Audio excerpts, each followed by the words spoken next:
밤새 편안히 주무셨습니까? JTBC 아침 뉴스입니다. 태풍의 간접적인 영향으로 현재 대부분 지역에서 약하게 비가 내리고 있습니다. 비는 5에서 10mm가량 더 내린 뒤에 오전 중으로 대부분 그치겠습니다. 더위는 다소 누그러지겠습니다. 오늘 낮 최고 기온은 익산이 31도, 전주 30도, 진안은 28도에 머물겠습니다. 주말인 내일도 낮 한때 5에서 20mm가량 비가 내릴 것으로 예보되어 있습니다. 비가 내린 뒤에는 열대야와 함께 심한 무더위는 사라질 전망입니다.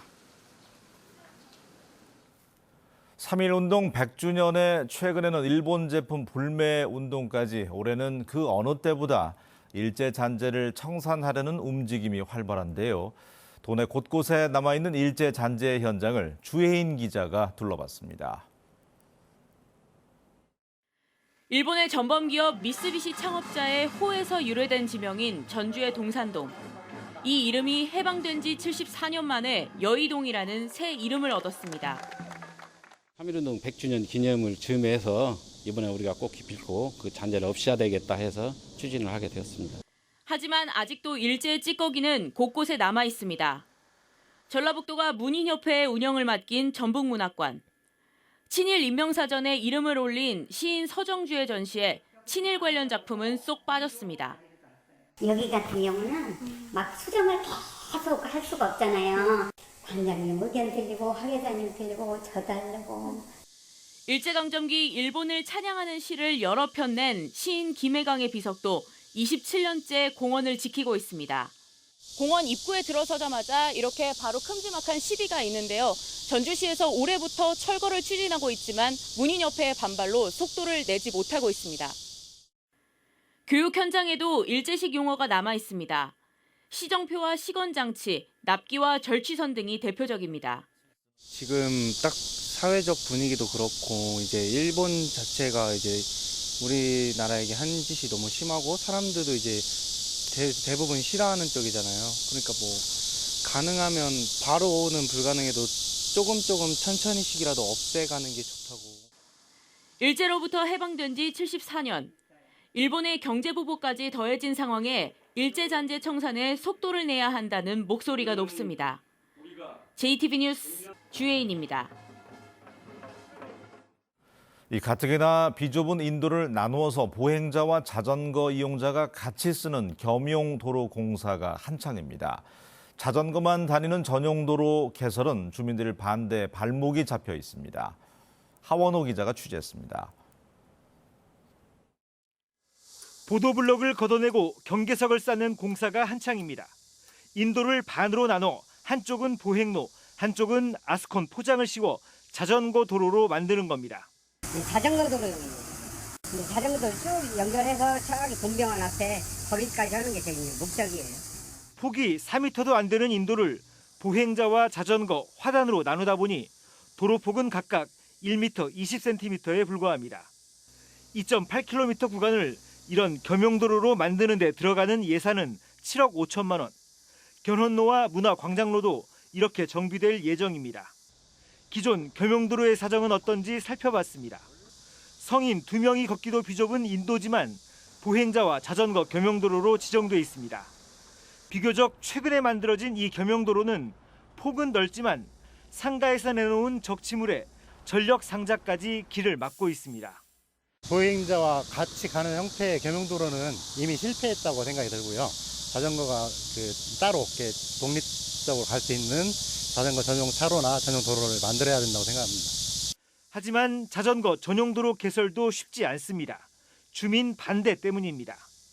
호남 제1문부터 한벽교, 장승배기까지 자전거 전용도로로 만들겠다는 전주시의 계획은 교통체증을 우려하는 주민 반대에 부딪혀 사업은 답보 상태입니다. 주민들의 의견은 반대를 해요. 개설 취지랑 미세먼지 취지도 좋고 환경 취지도 좋지만 자기들 생계가 걸린 문제다. 전주시 내 전체 자전거 도로는 410km. 이 가운데 자전거 전용 도로는 12km에 불과합니다. 자전거 도시를 만들겠다던 전주시의 계획이 제 궤도를 찾지 못한 채 터덕거리고 있습니다. JTBC 뉴스 하원호입니다. 군산 하수관거 공동조사단이 하수관거의 부실 시공을 밝힌 뒤에 검찰에 재수사를 촉구했습니다. 한 공익 신고자가 8년 동안 자비를 들여서 이 하수관거의 부실을 직접 조사한 덕분인데요. 공익 신고의 중요성을 일깨우고 있습니다. 김철 기자입니다. 군산 시민 유영근 씨는 지난 2011년 자신의 가게 앞마당에 있는 정화조를 한 건설사가 엉터리로 시공하자 군산 하수관의 부실을 조사하기 시작했습니다. 지난 8년 동안 무려 5천 개가 넘는 맨홀을 직접 열어보며 설계 도면과 달리 준공된 구간을 찾아냈습니다. 자, 원래대로라면 저쪽에 지금 맨홀이 있어야 하는데 맨홀이 없다 그 말이죠? 그렇죠. 근데 맨홀이 없다 보니까 여기에 저쪽 칸은 활로도 없는 것이고 실제는 이제 여기서 이쪽으로 가는 활로도 없어진 것이고. 시행사 측이 부실 시공을 부인하고 있고 아직 검찰의 수사가 남아 있어서 최종 결말이 어떻게 마무리될지는 좀 더 지켜봐야 합니다. 그러나 국민권익위원회에도 문제를 신고해 2014년 총체적 부실 시공이 의심된다는 권익위 의결을 이끌어냈습니다. 부패 방지와 공공기관 예산을 절약해 국민권익위원회와 전라북도로부터 표창장을 받기도 했습니다. 올해는 군산시 하수관거 실태조사 공동조사단으로 활동하면서 검찰에 부실공사 재수사를 촉구했습니다. 혼자의 힘으로 공무원들과 큰 벽을 맞닥뜨려야 되는데 그때마다 굉장히 외롭고 힘들었을 거라는 생각이 들고 민원인 같은 분이 계셨기 때문에 오늘의 이런 성과물을 내지 않았는가라는 그 우수한 민원인이라고 평가를 할 수 있고 유 씨 같은 공익 신고자가 많아질수록 우리 사회가 공정하고 투명한 사회로 한 걸음 더 나아갈 수 있습니다. 결국은 사회를 공정하게 바꾸시려는 거 아닙니까? 맞습니다. 공익적인 앞으로 그런 생활을 할 수 있다면 저는 앞으로 제가 남은 생이라도 있는 기간 동안에는 열심히 하려고 한번 노력해 보겠습니다. 오늘 오후 현장 스토리파는 군산 하수관 공사와 관련해 공익신고자의 활동을 다룬 공익신고로 드러난 군산 하수관 부실 시공 편이 방송됩니다. JTB 뉴스 김철우입니다. 익산시가 미국의 관광개발회사와 지역의 관광자원 개발에 나섰습니다. 완주군은 병원 방문이 힘든 주민들을 위해서 원격 의료 지원 사업을 시범 실시하고 있습니다. 나금동 기자가 전합니다.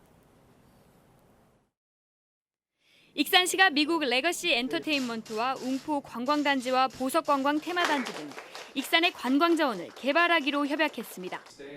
레거시 엔터테인먼트는 전 세계 40여 곳에서 리조트와 워터파크, 테마파크 등의 시설을 전문적으로 개발해온 관광회사입니다. 완주군이 운주면과 화산면 주민 40명을 대상으로 원격 의료 지원 사업을 시범 실시하고 있습니다. 원격 의료 지원 사업은 간호사가 환자의 가정을 방문해 의사의 진단과 처방을 바탕으로 관련 의료 서비스를 제공하는 사업입니다. 의료 취약 지역에 있는 환자들이 화상을 통해 의사의 진료를 받음으로써 환자 스스로 건강관리가 이뤄질 수 있는 환경을 만들어 가겠습니다.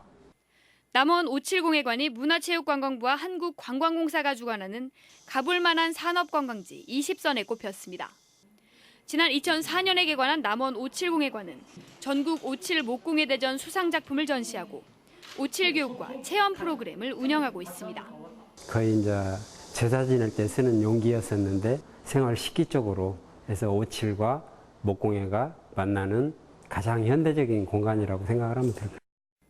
국민권익위원회가 한국국토정보공사, 한국소비자원과 함께 장수군에서 찾아가는 이동신문고를 운영했습니다. 이번 찾아가는 이동신문고에서는 교통과 도로, 산림과 환경 등에 관한 45건의 민원이 처리됐습니다. JTB 뉴스 나금동입니다. 대입 제도가 현재 고등학생들을 기준으로 학년마다 모두 달라서 입시 준비와 지도에 혼란이 불가피해 보입니다. 교육부는 지난 12일 국어와 수학 영역에서 선택 과목을 도입하고 제2외국어를 절대평가로 바꾸는 등 현재 고1 학생부터 적용할 수능시험 기본 계획을 발표했습니다. 이에 따라 현재 고1에서 고3 학생들은 학년마다 다른 방식으로 수능을 치르게 됩니다. 내년 3월에 전주와 완주의 유초중학교 7곳이 새로이 문을 엽니다. 새로 문을 여는 학교는 전주 에코시티의 새솔 유치원과 자연초, 화정중을 비롯해서 효천지구, 효천초, 만성지구, 영현중입니다.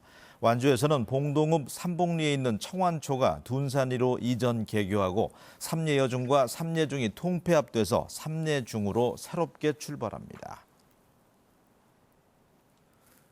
중소벤처기업진흥공단 전북본부가 도내 중소기업을 대상으로 326억 원 규모의 정책자금 신청을 받습니다. 이번 정책자금은 5,580억 원 규모의 정부의 중소벤처기업 정책자금 추경 예산 가운데 전북 지역에 배정된 것입니다. 이번 추경 예산은 일본 무역 규제 피해 기업과 시설 투자, 일자리 창출 기업 등에 집중될 예정입니다. 전북 지역 상공인들이 군산 중고차 수출 복합단지 조성을 촉구하며 내년도 국가 예산에 반영하라고 요구하고 나섰습니다. 전라북도 상공회의소 협의회는 정부가 신규 보조사업 사전 적격성 심사에서 중고차 수출단지 사업에 대해서 부적격 판정을 내려서 내년 예산 확보에 어려움을 겪고 있다며 연간 600억 원의 경제 효과와 1,200개의 일자리 창출 등의 효과를 낼 것으로 기대되는 사업을 계획대로 시행하라고 촉구했습니다. 교통 소외 지역 주민들의 발휘될 익산 행복콜 버스의 운행이 다음 달로 연기됐습니다. 익산시는 이번 달부터 여산면 등 21개 교통 소외 지역을 다닐 행복콜 버스를 운행할 계획이었지만 요금 수납 프로그램 시스템을 구축하지 못해서 다음 달로 연기한다고 밝혔습니다. 행복콜 버스의 운행 시간은 오전 7시부터 오후 6시까지며 이용료는 300원입니다. 전주에 컬링 연습장을 건립하는 방안이 검토되고 있습니다. 김재홍 대한컬링경기연맹 회장은 컬링을 국민생활 스포츠로 키우고 경기력을 향상시키기 위해서 전주에 컬링 연습장을 건립하는 방안을 전라북도 체육회 등과 논의하고 있다고 밝혔습니다.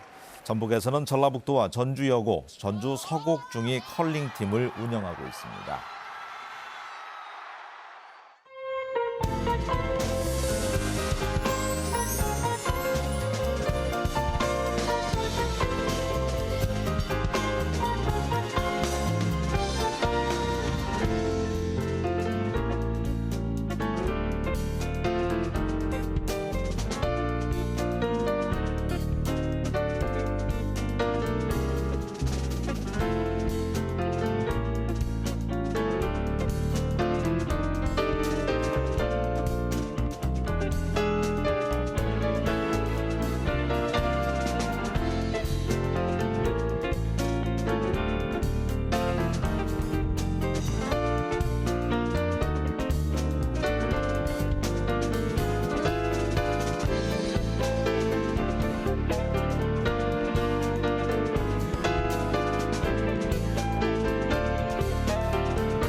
아침 뉴스를 마칩니다. 고맙습니다.